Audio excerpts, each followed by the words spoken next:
My name is Raj Kumar. I'm a dental practitioner of 29 years. I've run an NHS practice in Birmingham for 28 years, and I've had a private practice in the West End for about 23 years. I met Chris Strevens about 6 years ago, and I took his advice on selling my practice in Birmingham. But unfortunately, I felt I would try a local agent instead. Seemed more convenient. They might know the local buyers, but what happened was that every year I would put the practice on sale. The agents would get a buyer, take a deposit. They wouldn't chase the buyer up. The buyer would get either cold feet or change their mind. So 10 months down the line, I would have wasted a year. And this I did for at least 4 years, very stupidly. And then I thought, let's go and talk to Chris again. So I pledged my allegiance to FTA and said, please sell my practice. When they took on my sale, I saw a lot of the same faces that I'd seen with the other agent and a few more. So I was very disheartened that, it's going to be the same as the last 4 years. But they had a wider net of dentists, and it was funny because the last person who turned up on his own was the person who made the best offer. And I'd already given up by then. But, I was persistent. FTA were persistent as well. I said, look, he's coming all the way from London. It's a Tuesday evening.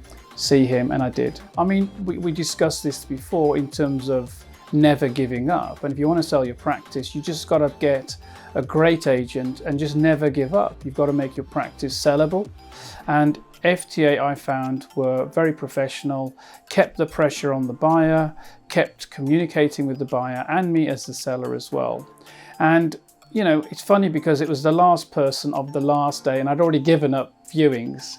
But I gave this analogy as to football, how, you can even score in extra time and win the match. And I was very fortunate that I said yes to FTA, and I said yes to the last person, and he was the person who made the best offer. My biggest worry was I was going to be using an agent that was miles away from my practice. They wouldn't have any local knowledge, and that was why I didn't go with FTA at the beginning, and that was a big mistake I made. I should have gone with them 5 years ago. I would have sold probably within 1 or 2 years. But my worry was somebody far away may not know local buyers and local knowledge.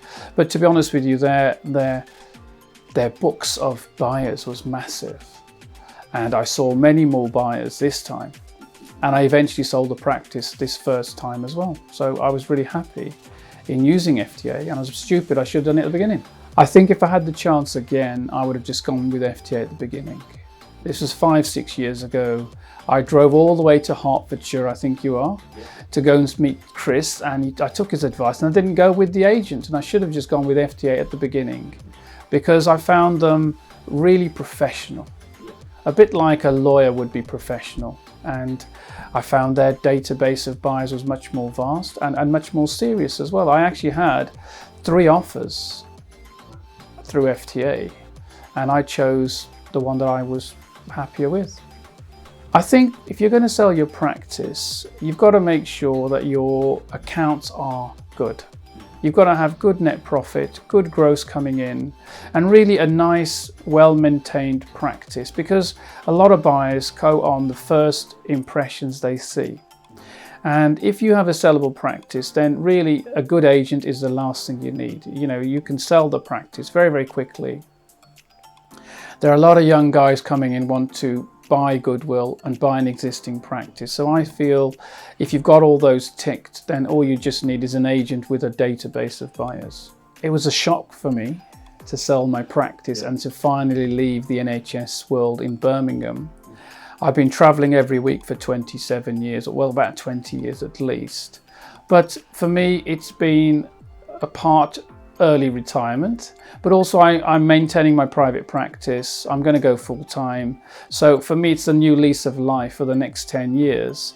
And only could I do that by selling the one practice. If I was still there now, I wouldn't have my head out the sand. I would have been still there and I wouldn't see anything. So for me, it's a new lease of life. And I didn't mind paying, thank God. Whoever has to sell your practice, they deserve the fees they get. from my experience, if you want to sell your practice, I can't recommend anybody except for FTA.